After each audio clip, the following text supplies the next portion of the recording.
महेश्वर शिव के चरणों में प्रणाम। प्रणाम है इस कालखंड के प्रथम सूचित साहब श्री हरिंद्रानंद जी।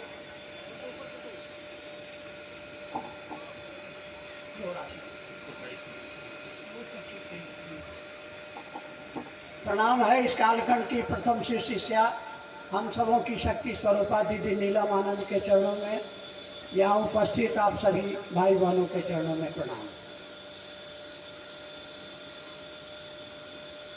इस आयोजन का उद्देश्य है गुरुओं के गुरु जगत गुरु भगवान शिव की शिष्यता और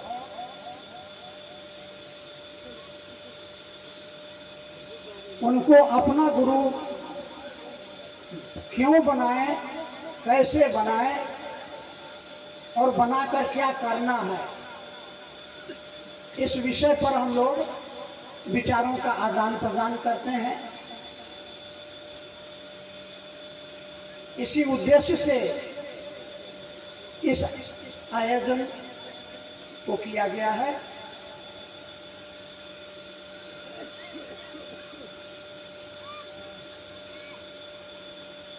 शिव की शिष्यता साहब ने अपनी पुस्तक आओ चले शिव की ओर में लिखा है कि शिव की शिष्यता वह राजमार्ग है जिसके अंतिम छोर पर बैठे हैं स्वयं शिव।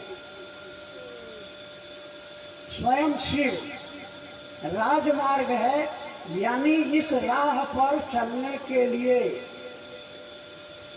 धरती का कोई भी शरीरधारी मानव स्वतंत्र है, कोई शर्त नहीं, कोई बंधन नहीं। इस राह पर यह राजमार्ग है, इसमें कहीं होता है ना, सड़कों पर चलते हैं तो अवरोध आ जाता है, ब्लॉक हो जाता है, आदमी आगे नहीं बढ़ पाता है। तो ये इतना प्रशस्त राजमार्ग है कि आप चलते रहिए चलते रहिए चलते रहिए। लेकिन इस राजमार्ग पर, रास्ते पर चलने के लिए कुछ नियमों का पालन करना होता है। अगर नियमों का पालन नहीं करेंगे तो आपको धोखा हो जाएगा। सड़क के किनारे लाल बत्तियां लगी रहती हैं, क्योंकि उन बत्तियों से अगर आगे जाएंगे आप तो गड्ढे हैं, खाइयां हैं, उनमें गिर जाइएगा, हाथ पैर टूट जाएगा, मर जाइएगा। रास्ते में स्पीड ब्रेकर लगे रहते हैं, ब्रेकर लगे रहते हैं, लिमिट होता है चलने का, यानी कुछ शर्तें लगी होती हैं।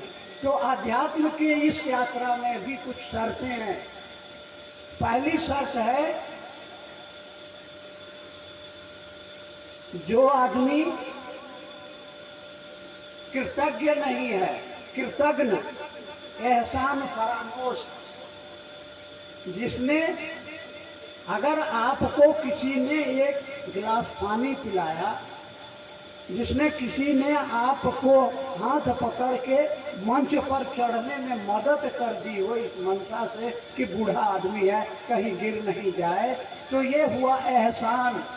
और अगर उस आदमी के खिलाफ हम सोचते हैं, बोलते हैं, तो इसको कहते हैं कृतज्ञता, एहसान फरामोशी। और ऐसा आदमी अध्यात्म की दुनिया में नहीं जा सकता है, वह शिव का शिष्य तो कदापि नहीं हो सकता है। ये मैं नहीं कह रहा हूँ, कौन कह रहा है? कौन कह रहा है? कहाँ है? कब कहा है? कहाँ कहे हैं? कहाँ कहे हैं? कब सुने हैं? अरे आओ चले शिव की ओर किताब में लिखे हैं। कोई पूछ देगा कि साहब ऐसा बोल रहे हैं कि मंडलवा अपने मन से बोल रहा है, तो कहिएगा कि आओ चले शिव की ओर किताब खरीद लो या किसी से मांग लो और पढ़ लो। लिखा है पहली शर्त, साहब ने कहा कि महादेव के प्रति मेरे मन में कोई श्रद्धा नहीं थी, कोई विश्वास नहीं था, और मैंने शिव को गुरु माना और उनसे ज्ञान प्राप्ति की उत्कट अभिलाषा के स्थायित्व ने मेरे अंदर के सारे संदेह को, सारे अविश्वास को, सारी अश्रद्धा को बदल के रख दिया और उनको शिव को गुरु माना तो परिवर्तन आया। गुरु चेतना का परिमार्जन करते हैं, चेतना का परिमार्जन करते हैं। कैसा परिमार्जन करते हैं? तो उन्होंने और चले शिव की ओर, उसी किताब में आपको मिलेगा शिष्यानुभूति। शिव भाव के शिखर की तलहटी में समस्त संकीर्णताएं स्वतः समाप्त हो जाए। जैसे उनके परिवार में उनके पास बैठे हैं बाघ है, बैल है, सांप है, मोर है, चूहा है, सब एक दूसरे का पैदाइशी दुश्मन है। लेकिन बाघ बैल को नहीं मार रहा है, मोर सांप को नहीं खा रहा है, सांप चूहा को नहीं खा रहा है। सबका जो मूल स्वभाव है बदल गया, झगड़े खत्म, सब लगता है प्यार से लबालब भरे पड़े हैं। क्या आपका परिवार ऐसा है? क्या सास पुत्रों के बीच मोहब्बत है? बाप बेटे के बीच मोहब्बत है? भाई भाई के बीच मोहब्बत है? पड़ोसी से आपका अच्छा संबंध है? लेकिन जैसे ही आपने शिव को गुरु माना, आपके अंदर की जो छोटी छोटी संकीर्णताएं थी, ये शाकाहारी है, मांसाहारी है, ये अमीर है, हम गरीब हैं, या हम प्रोफेसर हैं, हम इंजीनियर हैं, हम राज साहब हैं, सब यहाँ जितने लोग हैं कौन है? कोई अमीर है क्या? कोई गरीब है क्या? कोई शाकाहारी है क्या? कौन है? अरे ऐसे ऐसे कौन चीज मुंह से बोलो, शिव के शिष्य हैं। और सीना ठोक के बोलो कि शिव के शिष्य हैं। न सर छुपा के जियो, ना मुंह छुपा के जियो। गमों का दौर भी आए तो मुस्कुरा के जियो। क्या है कि गुरुओं का गुरु जगत गुरु मेरा गुरु है, देवों का देव महादेव मेरा गुरु है। तो सैया भैले कोतवाल चौदौर का एक। इसलिए साहब मेरे कहा करते थे, क्या कहते थे? मैं और मेरा महादेव जिंदाबाद, फिक्र नॉट मिला आप।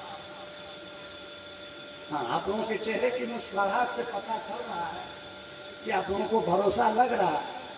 आइए, साहब ने जब महादेव ने आकाशवाणी के माध्यम से उनसे पूछा कि तुम जो करते हो कहते नहीं हो, तो साहब ने कहा कि मैं जो कहता हूँ करता हूँ। ईमानदार आदमी तो ठेस लगी कि हमको झूठा बोलता है। अरे हम जो करते हैं तो कहते हैं। तो आवाज में कहा, अच्छा बताओ क्या करते हो? तो कहा, मैं लोगों को शिव से बनाता हूँ, मैं लोगों को शिव का शिष्य बनाता हूँ। पूछा करने के लिए क्या कहते हो? तब कुछ लगा उनको अपनी गलती। ये है शिक्षक का काम, गुरु का काम, आपको आपकी गलती बताता है। क्या गलती बताया? कि तुम जो करते हो कहते नहीं हो। क्या करते हो? तो शिव शिष्य बनाता हूँ। और करने के लिए क्या कहते हो? तो कहते थे कि पलथी मारो, आंख बंद करो, सहस्रार महादेव को नमः शिवाय से प्रणाम करो। और अपने करते क्या हो? तो लोगों को शिव से बनाते हैं। हम लोग ठीक उल्टा उल्टा कर रहे हैं। क्या करते हो? तो गुरु कार्य करते हैं, फील्ड में जाते हैं, झुंड बना के जाते हैं। काहे के लिए? गुरु कार्य करने से लाज लगता है बोलने में। क्या करने जा रहे हैं? गुरु का काम करने जा रहे हैं, माने गुरुए को धोखा दे रहे हैं। अरे आप अपना काम कर रहे हैं। अरे शिव शिष्य बनना है तो दूसरे को शिव बनाओ। इसलिए जाते हैं, इसलिए जाते हैं, इसलिए जाते हैं।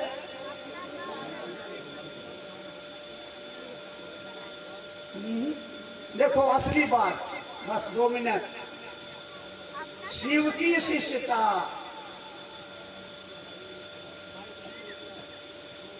शिव कौन? शिव कौन? शिव कहा गया ईश्वर को। शिव कहा गया ईश्वर को, जो सूक्ष्माति सूक्ष्म परम चैतन्य सत्ता है। निरपेक्ष है, उसके अंदर में शक्तियां हैं, ईश्वर की शक्तियां हैं। साहब ने शिव को जब गुरु बनाया था, किताब पर पढ़िए, चर्चाओं में लोग बोलते हैं, कोई न समझता है न समझाता है। उन्होंने गांगी श्मशान में बैठ करके सोचा कि जितने शरीरधारी गुरु हैं कहते हैं कि गुरु भगवान होता है। सही बात पढ़ा है ना? और उनके मन में ये ख्याल आया, जो बचपन में संस्कृत का श्लोक पढ़ा था, गुरुर ब्रह्मा गुरुर विष्णु गुरुर्देवो महेश्वरा, गुरु साक्षात पर ब्रह्म तस्मै श्री गुरुवे नमः। यानी गुरु के अंदर में ब्रह्मांडी शक्ति, ब्रह्मा जी सृष्टि करने की शक्ति रखते हैं, उनके अंदर में वैष्णवी शक्ति यानी पालन करने की शक्ति होती है, वो रुद्राणी शक्ति संहार करने की शक्ति होती है। इसलिए वह गुरु साक्षात परमात्मा होता है।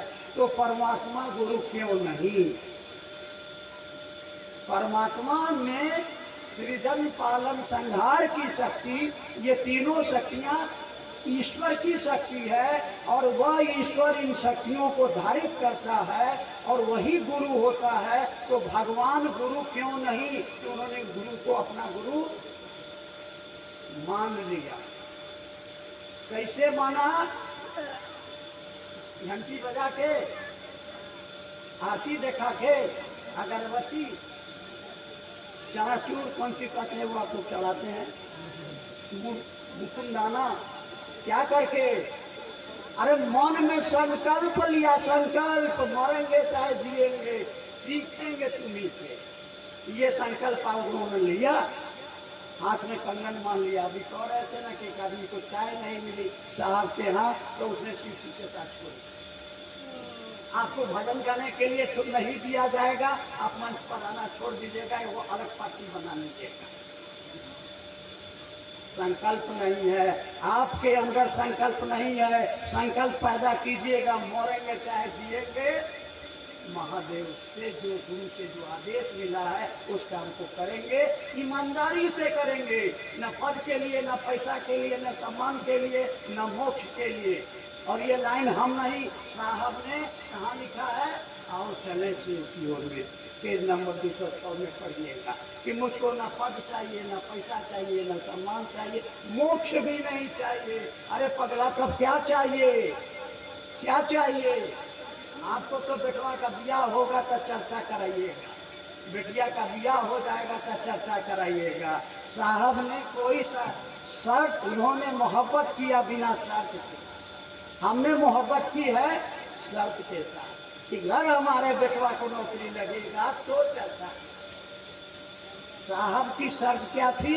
दुनिया के एक एक आदमी के दिलों में शिव की शिष्टता का दिया जले, ताकि उनकी जिंदगी रोशन हो खुशहाली से, उनकी जिंदगी में कोई बदहाली नहीं है, कोई तकलीफ नहीं हो, उनकी आंख के सामने में बेटा नहीं मरे, बेटी बिना बहे नहीं रहे, मेरा माने खुशियों से हमारा संसार जो है जगमग करने लगे। इस ख्याल से उन्होंने शिव को गुरु माना और गुरु मान करके ये संकल्प लिया, जिस पर उन्होंने जब हमसे कहा चलिए सर, और हमने कहा आपने जो संकल्प लिया वो तो अभी पूरा नहीं हुआ, कहाँ चलिए चलिए कर रहे हैं। नीलम दीदी ने मर मर के गुरु कार्य किया और मरते मरते उन्होंने गुरु काम किया। इसलिए मकान के लिए, बेटा के नौकरी के लिए, बेटी की शादी के लिए नहीं, मुन्नी बदनाम हुई तेरे लिए, महादेव के लिए नहीं। दुनिया के एक एक आदमी की जिंदगी खुशहाल हो, इस संकल्प के लिए और इसी संकल्प को पूरा करने के लिए मुझको साहब ने आशीर्वाद दिया है, और इसीलिए मैं आपके पास आया हूँ। तो आप कुछ लेके आया हूँ, कुछ दे के जाऊंगा। आपसे एक संकल्प लेना चाहेंगे क्या? क्या करिएगा? यहाँ से जाके क्या लेके जाइएगा? क्या लेके जाइएगा? अरे एक संकल्प लेके जाइएगा। कि दुनिया के एक एक आदमी के दिलों में शिव की शिष्यता का दीपक जलाना है। कैसे जलाइएगा? लोगों का भला कैसे कीजिएगा और क्यों भला कीजिएगा? ये पागलपन क्यों? इसका जवाब जान लीजिए। कर भला तो सब जानता है, तो क्या भला करेंगे? तो साहब के श्रीमुख से निकला है, इस मानव शरीर से अगर आपकी बात सुनकर, आपका घर परिवार को देखकर, आपके बोली से, आपके विचार से अगर कोई शिव की ओर 2 कदम चलता है तो आपका जीना धन्य हुआ। आप सही अर्थों में शिव के शिष्य हैं। और जो ऐसा करेगा, मैं नहीं कह रहा हूं, साहब ने कहा कि गुरु की दया जो आपको भोग और मोक्ष अभिन्न रूप से देती है, गुरु की दया में वो ताकत है जो आपको जीव से शिव बना देती है। कैसे मिलेगी? कैसे मिलेगी? तुमसे रामायण खत्म, सीता के कजोड़ी। अरे गुरु की दया में वो ताकत है जो आपको जीव से शिव बनाता है। गुरु की ताकत वो है जो आपके दिमाग को बदल देता है, मोहब्बत के चिराग आपके दिलों में जला देता है, मुर्दा को जिंदा कर देता है। वो शिव की दया कैसे मिलेगी? हाँ, सही बोली गुरु बहना। गुरु आदेशित अनुसार करने भर से गुरु के आदेश के पीछे उसकी मनसा क्या है? आपकी अपनी मनसा को हटा दीजिए। हर कोई चाहता है कि मेरा भला हो, मेरा भला हो, लेकिन गुरु ने कहा कि जाओ दूसरों का भला करो। इस मनसा से जाके चर्चा कीजिए। हम तो अपनी मनसा से कहते हैं, हमारा बेटा का बियाह हो जाएगा, हमारा बेटा को नौकरी लग जाएगा, हमारी बेटी की शादी होगी, तब चर्चा करें। कंडीशनल हो गया, बेईमानी हो गई। गुरु आदेशित अनुसार करने भर से गुरु की दया मिलेगी, और जब गुरु की दया उतरेगी तो किंग न सिद्धते भूतले, धरती पर आप जो चाहिएगा वो मिलेगा। लेकिन शिव का चेला क्या चाहेगा? क्या चाहेगा? राम करे ऐसा हो जाए, तेरी नीतियां मुझे लग जाए, मैं जागू तू सो जाए। चेला यही चाहेगा जो गुरु चाहता है। और गुरु क्या चाहता है? कि धरती के एक एक आदमी के दिलों का दिया जले, उनका जिंदगी खुशहाल हो चले। तो यही समझा, ये संकल्प लेके जाइए। और नंबर 2, रामनारायण भाई ने आपको बताया कि रात में खाना खाने के पहले परिवार के सारे लोग बैठिए और बुलवाइए। लजाइए मत, डरिए मत, इतना जोर से बोलिए कि 2-4 घर पड़ोस वाले के कान में भी जाए। क्या जाए? हे शिव, आप मेरे गुरु हैं। आपका बच्चा बच्चा बोलेगा, बूढ़ा बोलेगा, हाँ, परिवार का हर आदमी बोलेगा। क्या बोलेगा? हे शिव, आप मेरे गुरु हैं, मैं आपका शिष्य हूँ, मुझ पर दया कीजिए। 5 बार नमः शिवाय, ओम नमः शिवाय, नमः शिवाय बोलवाइए।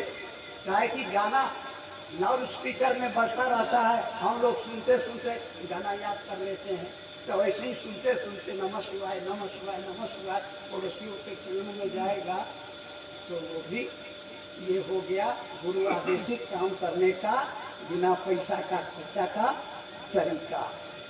तो घर में बच्चे आपसे बोलेंगे नमः शिवाय, बोलेंगे हे शिव आप मेरे गुरु, वही बच्चा बड़ा होगा, आदत पड़ी रहेगी तो पकिया शिवजी से बनेगा। चलिए पूछिए। चलिए, जिज्ञासा है, आओ चले शिव की ओर। शिव की शिष्यता में तीनों संस्था और परिपत्र की भूमिका और महत्व क्या है? शिव की शिष्यता में 3 संस्थाओं के निर्माण का इतिहास। मायावती का चीफ मिनिस्टर थी, एक जगह हम लोगों की चर्चा आयोजित हुई, तो ये सवाल प्रशासन की ओर से आया कि ये आयोजन कौन कर रहा है। आयोजन में कोई गड़बड़ी हो जाएगी, कोई घोटाला हो जाएगा, मारपीट हो जाएगी, आग लग जाएगी, तो कौन जिम्मेदार होगा? इसलिए मजबूरन सरकार के प्रावधानों के अंतर्गत झारखंड सरकार के से हम लोगों ने शिवसी से परिवार का रजिस्ट्रेशन करा लिया। बाद में 2 और संस्थाएं बनी जिसको ट्रस्ट न्यास कहते हैं, वैश्विक शिवसी परिवार और शिवसी संप्रवाह पहले नाम था, बाद में उसका नाम बदल दिया गया शिवसी हरिंद्रानंद फाउंडेशन। तो इन तीनों संस्थाओं को सरकार की ओर से इस बात के लिए अनुमति मिली हुई है कि आप जनता जनार्दन से चंदा लीजिए और जनोपयोगी कार्य करिए। हम लोगों ने अपने विलेख में सरकार को बताया कि हम वरेण्य गुरु भ्राता साहब श्री हरिंद्रानंद जी के द्वारा लिखित एक पुस्तक जो है शिष्यानुभूति, तो उसमें जगत गुरु शिव की शिष्यता से जनमानस को जोड़ने के लिए हम ये आयोजन करेंगे और इस काम को करने के लिए हम जनता जनार्दन से लोगों से सहयोग लेंगे और स्कूल चलाएंगे, अस्पताल चलाएंगे, और बाढ़ आ जाएगी, आफत आएगा तो लोगों की मदद करेंगे। तो ये तीनों संस्था कैसे चलेगी? तो हमारे और आपके सहयोग से, हमारे और आपके सहयोग से चलेगी। इसके लिए नियम, सरकार ने नियम बनाया कि आप महीने में 50 रुपया रजिस्ट्रेशन फीस, 100 रुपया पहली बार, फिर पूरी जिंदगी में आप 50 रुपया महीना या 600 रुपया साल देते रहिए, आप सदस्य बने रहिए। तो इसके 2 फायदे होंगे। एक फायदा कि आपके उस पैसे से जो साहब का संकल्प है, जो गुरु का आदेश है, महादेव का आदेश है, दुनिया के एक एक आदमी के दिलों में शिव की शिष्यता का दिया जले, कोई टूटे ना, कोई छूटे ना। तो कैसे होगा? तो बूंद बूंद से तालाब भरता है। 10 की लाठी 1 का बोझ। तो आप थोड़ा थोड़ा सहयोग करते हैं, तो उस सहयोग राशि को मेंटेन करने के लिए हमको अकाउंटेंट रखना पड़ा, सचिव बनाना पड़ा, अध्यक्ष बनाना पड़ा, कुछ कार्यक्रम जो है ऑपरेटर्स बनाने पड़े जगह जगह। तो उनके लिए आप कभी मौका लगे तो रांची जाएं, जहाँ हमारा मुख्यालय है। आप जाएंगे तो वहाँ पर स्मृति भवन बना हुआ है, जहाँ साहब बैठते थे, खाते थे, सोते थे। आप ऊर्जा से भरी हुई जगह है, आप वहाँ जाके देखें कि आपके दिल को सुकून मिलता है कि नहीं, आपको अच्छा लगता है कि नहीं। वहाँ आपको टीवी पर साहब की चर्चा सुनाई जाती है। जो लोग वहाँ रहते हैं, अगर मैं रहा तो आपकी शंकाओं का, आपकी समस्याओं का समाधान भी करते हैं। सभी को प्रसाद के रूप में लड्डू या कुछ मिठाई दी जाती है, चाय, गर्मी का महीना है तो सत्तू पिलाया जाता है, भोजन भी कराने की कभी कभी व्यवस्था होती है। यानी जनोपयोगी कार्य करते हैं। और साल में चार्टर्ड अकाउंटेंट से आमदनी खर्चा का हिसाब बना के सरकार को भेज देते हैं। सरकार उसको देखती है, अगर घपला उसमें होगा तो जो अध्यक्ष है, जो सचिव है, सीधे जेल में चले जाए। इसलिए अब साहब के शरीर छोड़ने के बाद, जबकि साहब ने स्वयं कहा कि साधु मरते नहीं हैं, और हम लोग जानते भी हैं, हम जाते हैं तीर्थ स्थानों पर जाते हैं, 400 साल पुराना मरा हुआ आदमी है, वहाँ जाते हैं और हम कहते हैं हमारी इच्छाएं, मनोकामनाएं पूरी हो जाती हैं।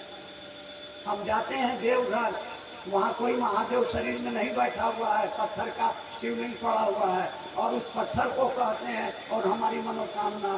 साहब ने यही ने कहा कि पत्थर आपकी बात सुन सकता है, यानी कोई है जो सुनता है। तो इस फेर में क्यों पड़े हैं? लेकिन हमारे कुछ भाइयों को गलतफहमी हो गई, साहब नहीं, मुखिया नहीं तो मुख्यालय क्या है। लोगों ने कमर कस लिया है, पानी पी पी करके, गए पैसा मत भेजो, वहाँ दारू पी जाता है। अरे भैया, साहब ने समझाया कि जिस मनसा से तुम देते हो उस मनसा से तुमको सूद के साथ वापस मैं दूंगा। अगर महादेव नहीं दिया तो मैं शिव श्री हरिनारायण तुमको देने का वादा करता हूँ। तो यकीन भरोसा आपको होना चाहिए। अगर भरोसा नहीं है, साहब ने कहा, क्या कहा कि महादेव पर आपको भरोसा हो या नहीं हो, मेरे ऊपर भरोसा रखना होगा, ये शर्त है। अगर नहीं है तो आप कृतज्ञ हैं, और कृतज्ञ आदमी शिव का शिष्य नहीं हो सकता। इसलिए ये तीनों संस्थाएं एक मूल उद्देश्य को लेकर काम कर रही है। लोगों के दिलों में शिव शिष्यता का दिया जलाना है। एक एक आदमी का जीवन शिवमय हो, मंगलमय हो, इसी मनसा के साथ में हम लोग लगे जगे हैं। और आपसे भी करबद्ध प्रार्थना है कि आप लोग भी पूरे भरोसे के साथ, पूरे विश्वास के साथ इस काम को करिए। विश्वास का माने समझते हैं? अरे होटल में जाइए, बेला आएगा, एक कप चाय ले आओ। अब कोई आके पूछे आपको भरोसा है चाय मिलेगी, तो क्या कहिएगा? क्या कहिएगा? अरे आपको पूरा यकीन, पूरा भरोसा है कि हमने ऑर्डर कर दिया आएगा, वैसे भरोसा रखिए कि मैंने महादेव को कहा है। महादेव आपको निराश नहीं करेगा। मैंने जांचा है, आप भी जांचना। रह गया परिपत्र। कोई भी चीज व्यवस्था करने के लिए कुछ नियम कानून बना लिया जाता है, थोड़ी असुविधा होती है। अब जब मैं घर आता हूँ तो मेरी आदत है, जो चप्पल जूता पहने हुए बाथरूम में घुसने लगते हैं, मेरी पत्नी कहे वो चप्पल है अंदर में, आपके यहाँ भी होता होगा, जूता बाहर रखो। अब इसको कोई बुरा मानेगा तो हम क्या करें? तो वैसे ही बनाया, परिपत्र में कुछ कानून बनाया गया है कि आप कैसे काम करेंगे। अरे भैया, ये सबका काम है, ये डेमोक्रेसी है, गणतंत्र है, तो मिलजुल के काम करेंगे। आपके मन में हुआ कि मंडल सर को बुलाना है, तो 10 भाई बैठ करके कि भैया मंडल सर को बुलाना है, कहाँ बैठाएंगे, क्या खिलाएंगे, क्या करेंगे, कैसे लाएंगे। अब कोई अकेले बुला लिया तो आप ही कहिएगा हमसे नहीं पूछा, आपको बुरा लगेगा। इसलिए परिपत्र बनाया गया है, जो आपको दिया गया है कि इस काम को बढ़िया से कैसे करेंगे। सबका सहयोग, सबका साथ, सबका विकास। चलिए अगला जिज्ञासा है, आओ चले शिव की ओर से। जो शिव के प्रिय है और जिसके प्रिय शिव है, दोनों शब्द एक ही जैसा लगता है, लेकिन समझाने का प्रयास करें, शब्द अलग अलग है। अंधेरे में आपको लगा कि सामने सांप है, टॉर्च जलाए तो मालूम रस्सी है, खेला समझता है। ये पूरी पंक्ति है कि स्वकर्मों से, हमारे ही अपने कर्मों के चलते जब हमारे ऊपर तकलीफ आती है, पीड़ा होती है, तो गुरु की दया का प्रवाह बढ़ जाता है। शायद ऐसा उन सभी के लिए होता होगा जिनके प्रिय शिव हैं या जो शिव के प्रिय हैं। पूरी पंक्ति इस तरह से पैराग्राफ। आपकी जिंदगी में तकलीफ आई और आपको लगे महसूस हो कि कोई है जो मरहम लगा रहा है, तो क्या ऐसा सबके साथ होता है? जिनके प्रिय शिव हैं, पहली लाइन, आपको आज अच्छा लग रहा है, आज आपको कोई चीज बहुत अच्छी लग रही है, लेकिन आगे चल करके हो सकता है कि वो चीज आपको अच्छी नहीं लगे। 2 लड़के और लड़कियों में मोहब्बत हो गई, घर छोड़ के चले गए, आधी रोटी खाएंगे लेकिन एक साथ रहेंगे, और कुछ दिन के बाद में लड़का लड़की में जो प्यार था खत्म हो गया, प्यार टूट गया, शादी टूट गई, तलाक हो गया, तो जो आज अच्छा लग रहा था कल आपको वही बुरा लगने लगा। ये हो गया जिनके प्रिय शिव। आज आपको महादेव बड़े अच्छे लग रहे हैं क्योंकि आपकी जिंदगी में बेटी की शादी महादेव ने करा दिया, बेटे को नौकरी लगा दिया, और थोड़ी तकलीफ आ गई तो कंगन खोल दिया। होता है कि नहीं? या आज आपको अच्छे लग रहे हैं, कल भी अच्छे लगेंगे, इसकी गारंटी नहीं है।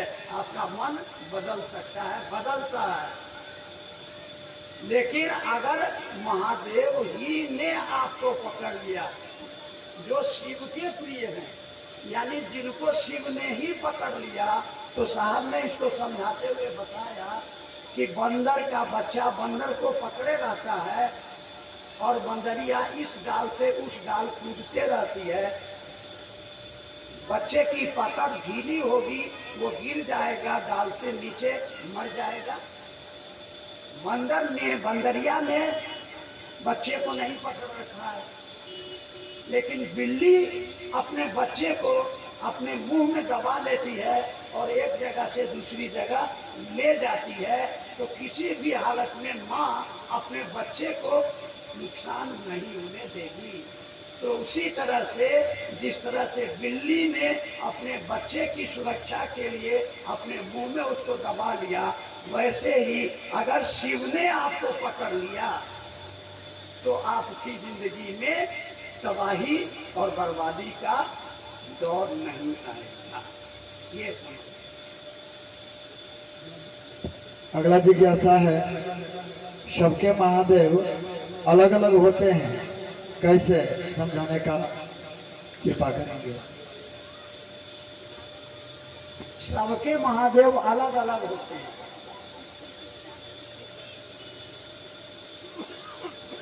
मामला दिल का है। किसी को मछली खाना अच्छा लगता है, किसी को दूध भात खाना अच्छा लगता है, किसी को अंडा भात खाना अच्छा लगता है। उद्देश्य तो सबका एक ही है कि पेट भरे, ताकत आवे। तो इसलिए साहब ने कहा कि जो सबका है वो किसी का नहीं है, उसको अपना बनाओ। अपना बनाओ। हम लोग करते क्या हैं? दूसरे को कहते हैं बनाओ, अपने नहीं बनाते हैं। आपसे हमने जब पूछा था कि आपका महादेव कैसा है, तो साहब ने हमको जवाब दिया था कि मेरा महादेव सड़ा हुआ मांस का लोटड़ा है, तो क्या करें, फेंक दें? मेरी माँ डाइन है, तो क्या उसको घर से बाहर फेंक दें? अरे मामला दिल का है। अब हमारे मन में मेरा महादेव, साहब हमेशा कहते थे कि मेरे टीवी पर महादेव आते हैं। अब आपके टीवी पर कैसा आते हैं वो आप जानिए, आप जानिए कैसे आते हैं। और आप जान के भी अनजान बने हुए हैं। अरे नहीं जानते हैं तो जान लीजिए। उसका एक तरीका है, आप जो जागरण भजन गाते हैं वही आपका महादेव है, बना लीजिए वैसा ही। कैसा है महादेव आपका? कैसा है महादेव आपका? देवों का देव महादेव, गुरुओं का गुरु महादेव, तंत्रदाता महादेव, मंत्रदाता महादेव, जगतदाता महादेव है। गुरुओं का गुरु महादेव, मेरा महादेव। कैसा नहीं महादेव? गोर है कि करिया है, उज्जर है कि पियर है, जैसा है मेरा है। क्या है आपको बताएंगे। एक भाई ने लिखा है, खूब कर रहे हैं, चल भी रहे हैं, लेकिन जीवन में गुरु भारी कैसे होंगे, समझाने का प्रयास करेंगे। बनारस में दो पार्टी के बीच में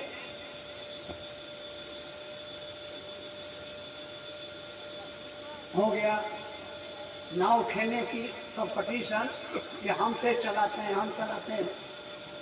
तो शाम के समय दोनों अपने अपने नाव पर 10-10 आदमी बैठ गए और रात भर उन लोगों ने नाव को चलाया और रात भर देखते बैठे आमने सामने आमने सामने। जब सुबह हुई तो पता चला कि नाव जो खूंटा में बांधा था वो खुलवे नहीं थे।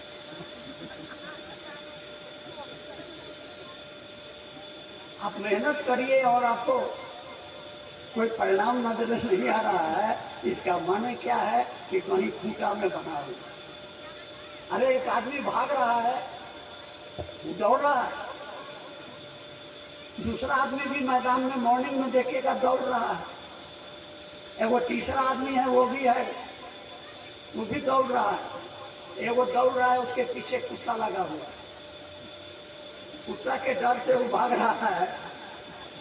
वो सिपाही बनेगा क्या?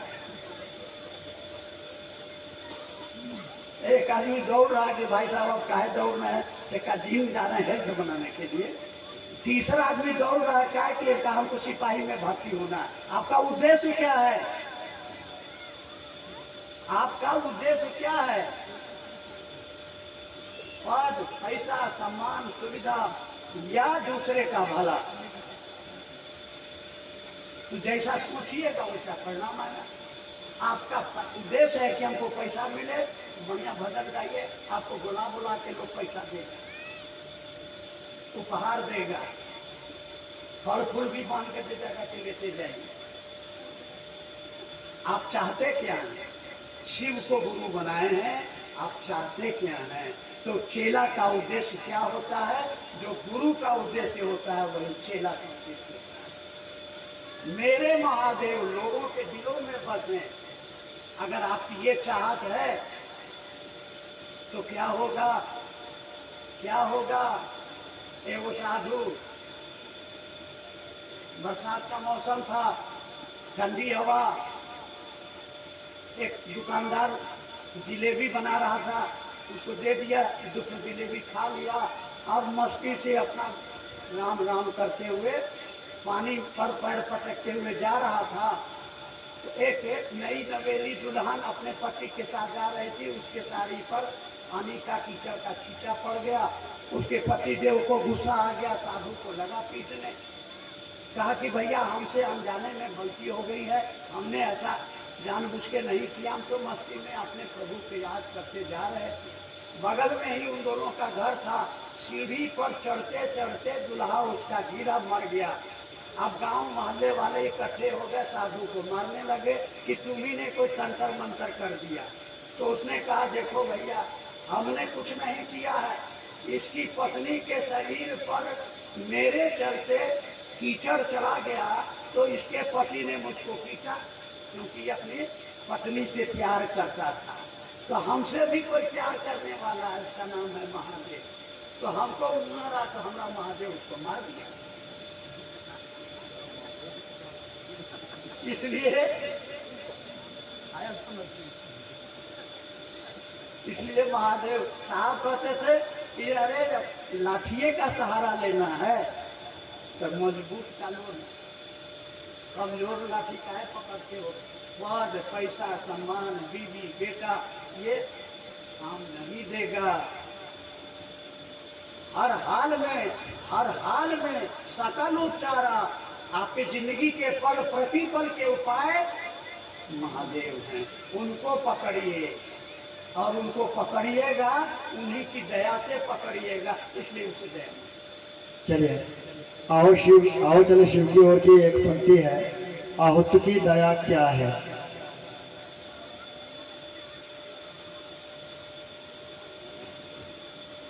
हेतु माने कंडीशन। हे सखी तू कहबो मोर सन तो हम कहबो तोर सन। कंडीशन सर, हमरे मन के लायक काम करिएगा तो हम आपकी प्रशंसा करेंगे, हमारा खिलाफ बोलिएगा तो हम भी आपके खिलाफ बोलेंगे। ये कंडीशन है। ये महादेव की दया कोई कंडीशन नहीं। किस पर दया करेंगे आप नहीं बता सकते। एगो चोर अंधेरे में शिवलिंग पर चढ़ गया, पूजा के लिए नहीं, घंटा तो उतारने के लिए। महादेव खुश होकर प्रकट हो गए। आहा, आज तक लोग हमारे ऊपर में बेलपत्तर चढ़ाता था, आज तुम अपने को चढ़ा दिया। मान बेटा मान, क्यों मानता है? अब बोलिए कोई कंडीशन हुआ, कोई शर्त नहीं है। लेकिन तो गाना भी है कि शर्त होती है बिना शर्त के, लेकिन तुमने प्यार किया शर्तों में तो उसमें गड़बड़ हो गया। तो क्या है महादेव की दया पाने के लिए साहब ने वो रास्ता बताया कि ऐसे सामान्य नियम है कि गुरु की दया अहेतुकी होती है। आप क्लेम नहीं कर सकते हैं कि हम बहुत माला जपते हैं, बहुत उपवास किए हैं, बहुत तप किए हैं, बहुत दान किए हैं, इसलिए हम पर दया करो। कहेगा कोई कंडीशन है हमारा मन, किस पर दया करेंगे? मेरा मन। लेकिन साहब ने कहा कि ये वो रास्ता है कि गुरु के रूप में, वह परमात्मा गुरु के रूप में उनके आदेशित अनुसार करने से वो दया करे। गुरु आदेशित अनुसार करने भर से आदेशित अनुसार, आदेश के पीछे मनसा क्या है? मनसा क्या है? गुरु ने आदेश दिया कि जाओ खाना बनाओ, आपने बढ़िया से खाना बनाया और उसमें 1 गुण की राशन तेल डाल दिया, उसकी मनसा रही होगी, आपको तो मालूम नहीं कि वो उधर किसी को खिलाएगा कि खुद खाएगा। आपने तो कहा कि हम बना दिए, गुरु का काम कर दिए, लेकिन उसमें 1 गुण का राशन डाल दिए, तो दया नहीं। गुरु आदेशित अनुसार करने से गुरु की दया मिलेगी, और उस दया में इतनी ताकत है कि आपके सारे कर्म फलों को तोड़ देगी, आपको जीव से शिव बना देगी। अब याद है?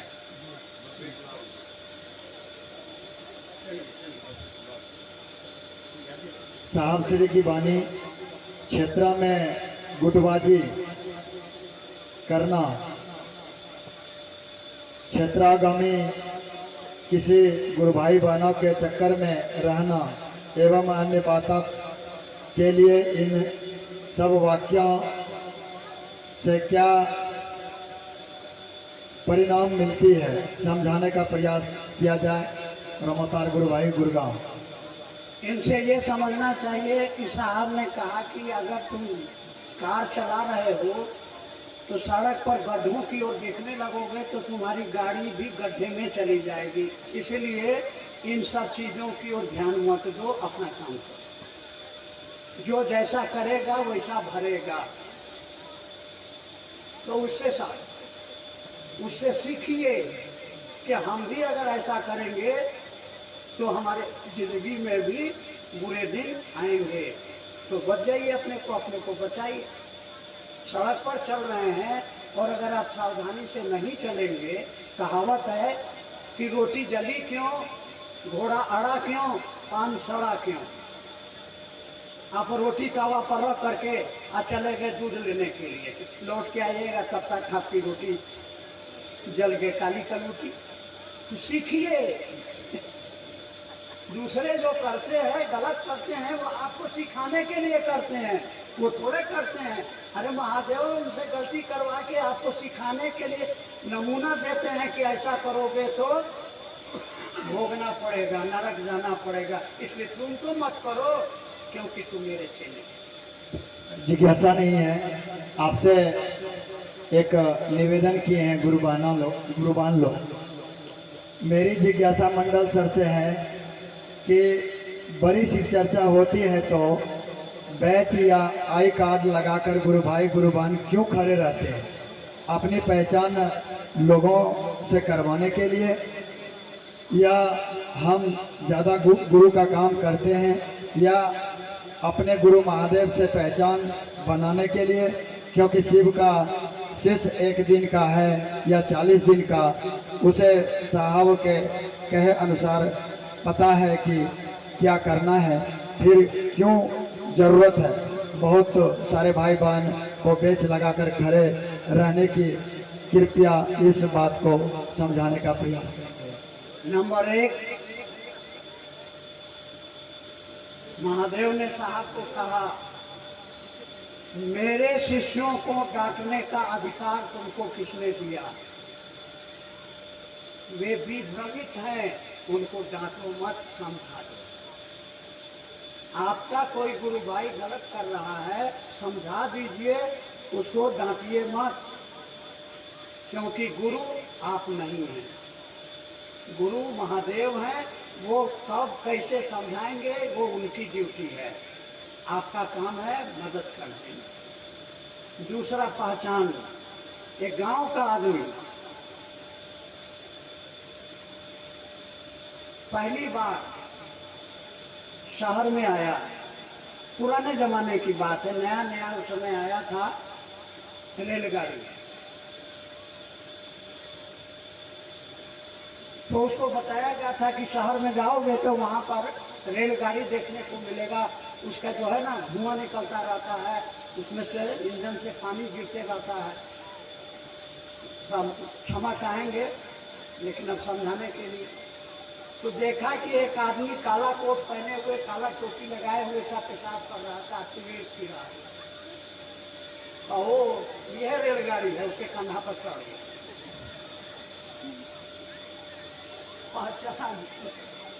पहचान आपको भीड़ से अलग करने के लिए ट्रेन में टिकट बाबू काला कोट पहने रहते हैं।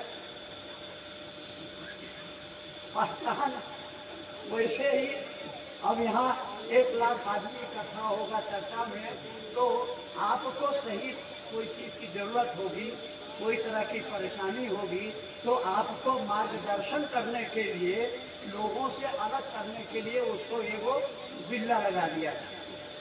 सड़क पर सिपाही को अगर इसी ड्रेस में खड़ा कर दिया जाए तो सिपाही क्या पदक कैसे मांगे। बहन से सर्वत्र प्रार्थना है कि एक बार दिल्ली से रांची से घूमा, साहब रांची में पगल खाना भी है और साहब भी है, बुरा नहीं मानिएगा, हंसाने के लिए कहा, क्योंकि जो हंसेगा अरे वही न शिव का शिष्य होगा। महादेव का चेला है, अब मुंह लटकाए हुए है, इसका माने महादेव का चेला नहीं है। इसलिए मुस्कुराइए, क्योंकि आप शिव के चेला है, इसलिए हंसिए। और एक बार क्या कहिए, ये वो पता नहीं। अरे जागा जागा महादेव, जगा जा महादेव, मेरे अंदर के सूर्य महादेव मुझको जगा दे, मेरे घर को अपने घर जैसा बना दे, मोहब्बत से लोग रहे जैसे सांप और मोर, बाघ और बैल घर में एक साथ हैं, मेरे घर में भी ऐसा ही हो जाए कि सारे लोगों में मोहब्बत का बुखार चढ़ जाए। चलिए आप सभी के चरणों में इसी सद्भाव के साथ कि आप सबके अंदर महादेव का बुखार चढ़ जाए, आप सभी में शिव को लोगों के दिलों में दिया जलाने के जुनून पैदा हो जाए। आप सभी के चरणों में खड़े।